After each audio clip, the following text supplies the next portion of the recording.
Hello everyone. तो कैसे हैं आप सभी? उम्मीद करता हूं कि अच्छे होंगे, मस्त होंगे और साथ ही साथ स्वस्थ होंगे।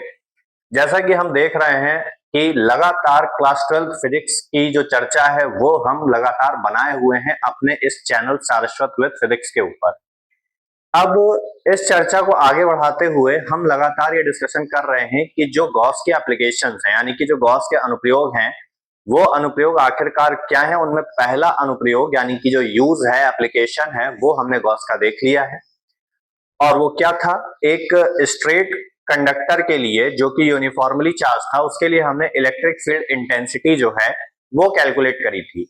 आज के इस वीडियो में हम बात करेंगे अपने दूसरे एप्लीकेशन के ऊपर या दूसरे अनुप्रयोग के ऊपर, जिसका नाम क्या है? Electric field due to a uniformly charge plane plate.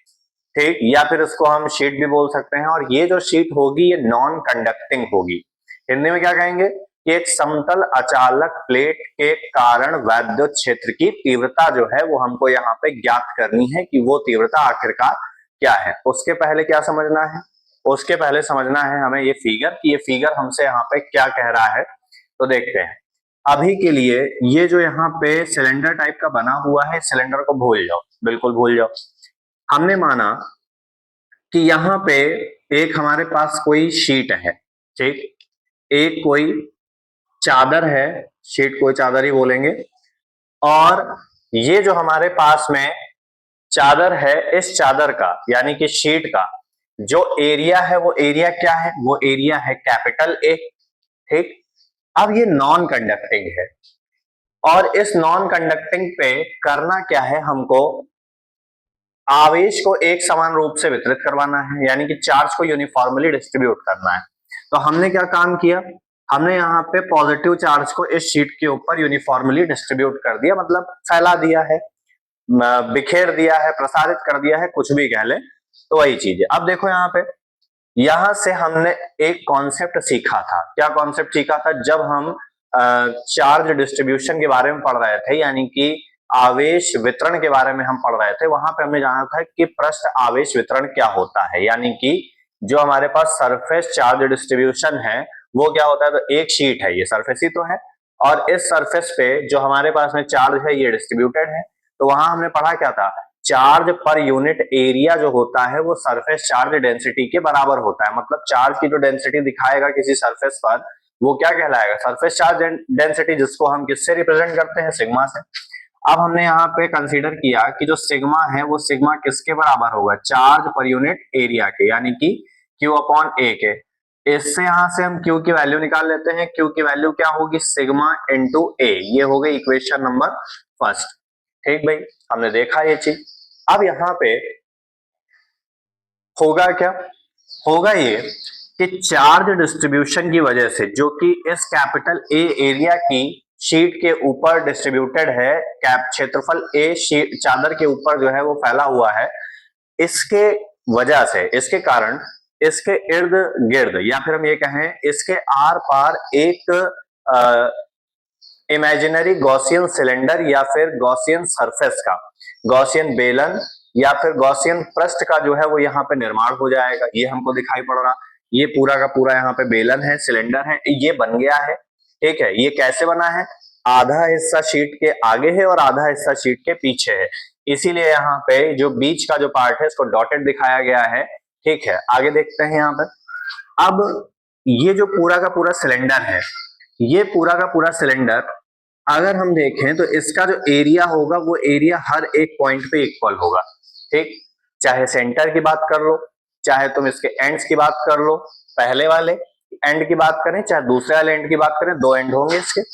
अब यहां से इसके सेंटर से हम चाहें तो उसको ओ नाम दे सकते हैं, तो कोई फर्क नहीं पड़ता। इसके सेंटर कैपिटल ओ से स्मॉल आर डिस्टेंस पर हमारे पास में एक पॉइंट पी है, जिस पॉइंट पी पर हमको इस शीट की वजह से इलेक्ट्रिक फील्ड इंटेंसिटी क्या करनी है? कैलकुलेट करनी है। यानी कि स्मॉल आर डिस्टेंस पर, स्मॉल आर दूरी पर एक बिंदु पी है जिस पर हमें वैद्युत क्षेत्र की तीव्रता ज्ञात करनी है। अब भाई हमने कहा क्या? एंड्स दोनों जो है वो सेम होंगे, सेम एरिया होगा। तो भाई जितनी डिस्टेंस पर पॉइंट ओ से कैपिटल पी पॉइंट है, उतनी ही पॉइंट पर दूसरा, उतनी डिस्टेंस पर दूसरा भी पॉइंट होगा। तो दूसरा पॉइंट यहाँ पे पी डैश। अब देखो चार्ज है तो चार्ज इलेक्ट्रिक फील्ड बनाएगा, वो फील्ड बनेगी कैसे, इलेक्ट्रिक लाइंस ऑफ फोर्सेस से बनेगी। अब हमें यहाँ पे देखना है कि ये जो लाइंस ऑफ फोर्सेस हैं ये इस स्मॉल एरिया से यानी कि P और P डैश से निकल कितनी रही, हमने बताया था कि जो सरफेस से निकलेंगी वो कहलाएंगी इलेक्ट्रिक फ्लक्स। तो यहाँ पे इन दोनों की डायरेक्शन यहाँ सेम है, तो भाई टोटल फ्लक्स यहाँ पे कितना हो जाएगा, तो टोटल फ्लक्स यहाँ पे P और P डैश की वजह से क्या बनेगा, ये बन जाएगा E डॉट में dA, क्योंकि बहुत बड़ा है, पता नहीं कितना बड़ा है। दूसरा integration E dot dA vector, किसकी वजह से, एक तो P की वजह से है और दूसरा P डैश की वजह से है। अब देखो दोनों की शक्ल एक जैसी है, तो अगर शक्ल एक जैसी है तो हम ये लिख सकते हैं कि ये 2 इंटीग्रेशन क्या है E वेक्टर डॉट में dA वेक्टर, और E डॉट dA किसके बराबर होता है, EDA cos थीटा के। तो 2 इंटीग्रेशन, इसको हम क्या लिख सकते हैं, E dA cos थीटा। अब देखो E और dA दोनों एक ही डायरेक्शन में है, क्या लिखेंगे, E vector and dA vector are in same direction.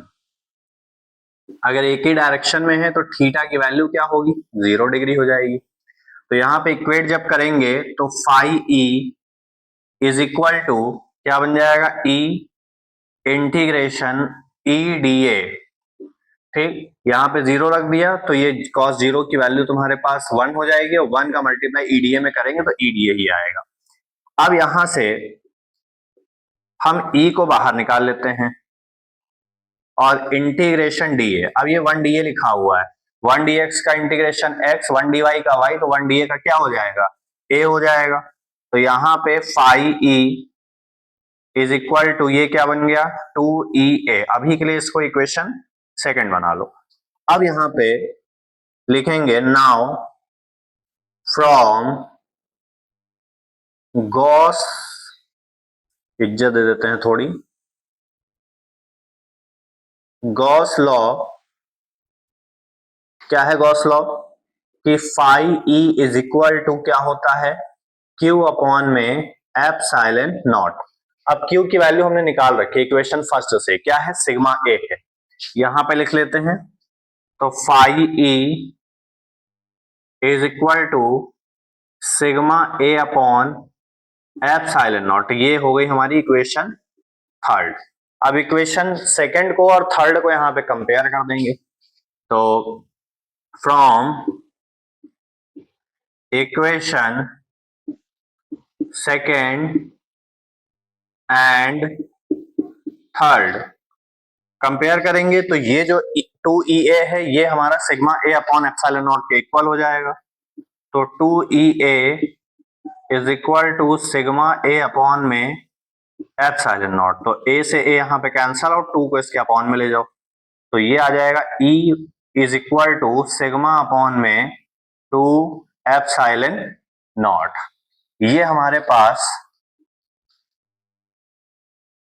निकल के आ गई इलेक्ट्रिक फील्ड की इंटेंसिटी, जो कि एक non conducting uniformly charge sheet की वजह से थी। एक समान आवेशित अचालक चादर के निकट वैद्युत क्षेत्र की तीव्रता का व्यंजक जो है वो हमने यहाँ पे प्राप्त कर लिया है। और एक चीज यहाँ पे ध्यान दो, नोट का पॉइंट, कि यहाँ पे स्मॉल r नहीं है, मतलब डिस्टेंस का कोई भी काम नहीं। इसका मतलब क्या है कि ये जो टर्म है, ये जो इलेक्ट्रिक फील्ड है, ये दूरी से यानी कि डिस्टेंस से इंडिपेंडेंट है, स्वतंत्र है। इसका मतलब क्या होगा, इसका मतलब ये होगा कि हर एक पॉइंट पर जो इलेक्ट्रिक फील्ड है, हर एक बिंदु पर जो वैद्युत क्षेत्र है वो सेम रहेगा, वो हमारा क्या रहेगा, इक्वल रहेगा। तो ये था हमारे पास क्या, electric field due to uniformly charge plane plate और शीट, जो कि एक नॉन कंडक्टिंग है, जिसके लिए हमने एक शीट बनाई और उस पर चार्ज को डिस्ट्रीब्यूट किया, देखा कि इसकी चार्ज डेंसिटी क्या होगी, तो हमने sigma is equal to Q by A यहाँ पे पुट किया, जो कि फॉर्मूला नोन है, ऑलरेडी हम पढ़ चुके हैं। तो यहाँ से क्यू की वैल्यू निकाल के हमने आगे का जो डेरिवेशन है वो आगे का डेरिवेशन इस फिगर के बेसिस पे किया, ठीक है। तो ये थी गॉस की सेकेंड एप्लीकेशन जो कि हमने आज के इस वीडियो में कवर की है। तो आज के इस वीडियो में इतना ही। अगर वीडियो अच्छी लगी हो तो चैनल को लाइक शेयर सब्सक्राइब करना बिल्कुल ना भूलें और ज्यादा से ज्यादा शेयर करें, सपोर्ट करें। बहुत बहुत धन्यवाद।